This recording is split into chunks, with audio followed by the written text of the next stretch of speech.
आपल्याबरोबर राष्ट्रीय समाज पक्षाचे अधिकृत उमेदवार आरोग्यदूत डॉक्टर राहुल गुले आहेत।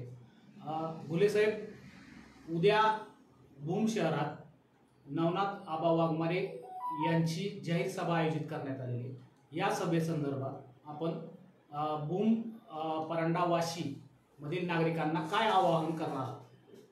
नमस्कार, मी डॉक्टर राहुल भीमराव गुले। उद्या भूम नगरी अलमप्रभू नगरीमध्ये दुपारी 3 वाजता ओबीसी नेते श्री नवनाथ आबा वाघमारे यांची जाहीर सभा उद्या 3 वाजता होत आहे। या सभेनिमित्त भूम परंडा वाशीतील समस्त सर्व नागरिक, ओबीसी असतील, वंचित असतील, मुस्लिम असतील, सर्व गरीब मराठावी असतील, सर्वांनी या सभेला उपस्थित राहावे ही मी तुम्हाला विनंती करतो। गोरगरिबाचा आवाज विधानसभेत गेला पाहिजे। मी जे नेतृत्व करतोय ते गरिबांचं करतो। कुठल्याही जातीचा बोलायचं असेल त्यांचं नेतृत्व करतोय, त्यांचा आवाज, त्यांचे प्रश्न, त्यांच्या अडीअडचणी विधानसभेत मांडण्यासाठी मी लढतोय। त्यासाठी उद्या आम्ही सभा आयोजित केली आहे। हजारोंच्या संख्येने उद्या नागरिक उपस्थित राहणार आहेत। तरी पण या एपी न्यूज लाईव्ह असेल, 1 2 3 धाराशिव असेल किंवा आमचं 4 2 3 असेल चॅनल, या तिन्ही चॅनलद्वारे मी सर्व भूम परंडा वाशीतील नागरिकांना सांगू इच्छितो की तुम्ही पण या भव्य अशा सभेला तुम्ही उपस्थित राहा। कारण हे लढा आपल्या सर्वसामान्यांचा आहे, सगळ्यांनी मिळून लढा दिला पाहिजे, म्हणून मी तुम्हाला आवाहन करण्यासाठी आज मी आलेलो आहे। उद्याचं पाहता एक भूम परंडा वाशीमधून किती नागरिकांची त्या सभेसाठी अपेक्षित आपल्याला? आम्ही एक 5 ते 10 हजार नागरिक उद्या भूम परंडा वाशीतील या सभेला येणार आहेत। अजून काही येतील, उत्स्फूर्तपणे लोक येत आहेत। आम्ही कोणाला काही पैसे देऊन सभेला आणत नाही। जे काही येतील ते आपल्या प्रेमाने, आपल्या कामाला प्रभावित होऊन लोक उद्या येणार आहेत।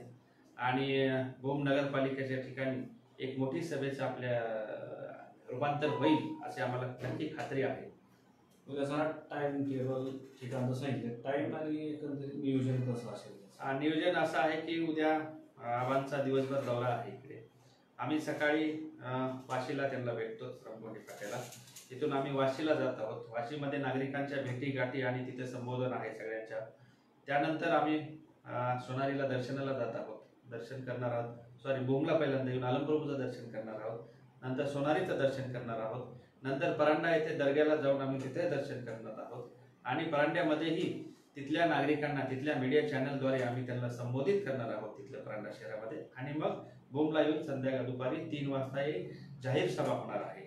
आणि लोकांचा चांगला प्रतिसाद वरचेवर मिळत आहे, लोक आपसूक येत आहेत। म्हणजे किती फोन चालू आहेत की साहेब आम्हाला तुम्हाला पाठिंबा द्यायचा आहे, हे करायचं आहे। आणि सगळ्यात महत्त्वाचं म्हणजे मी आजच ते जाहीर करतो की उद्या आम्हाला परांडा येथे ही जवळपास 7 ते 8 अपक्ष उमेदवार उद्या जाहीर राष्ट्रीय समाज पक्षामध्ये प्रवेश करत आहेत आणि आम्हाला जाहीर पाठिंबा देत आहेत।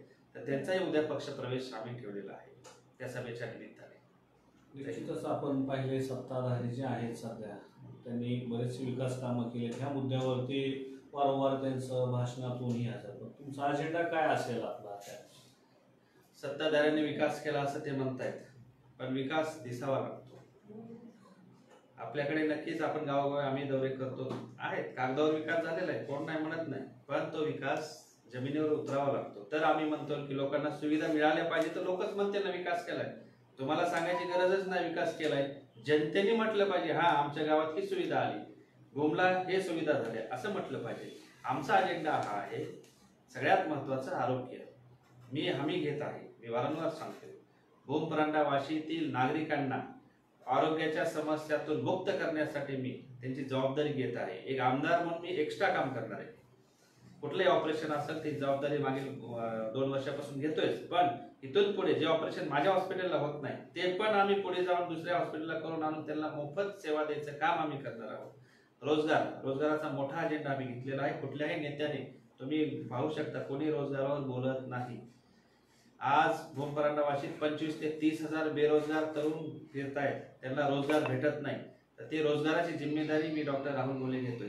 त्यासोबतच दुधाला 10 रुपये भाव वाढवून देण्यासाठी आम्ही एक मोठा प्लॅन टाकून मी स्वतः तुम्हाला 10 रुपये भाव वाढवून देणार आहे। शासनाचे 5 रुपये अनुदान ते वेगळे, असं आम्ही 3 मुद्द्यावर निवडणूक लढतोय।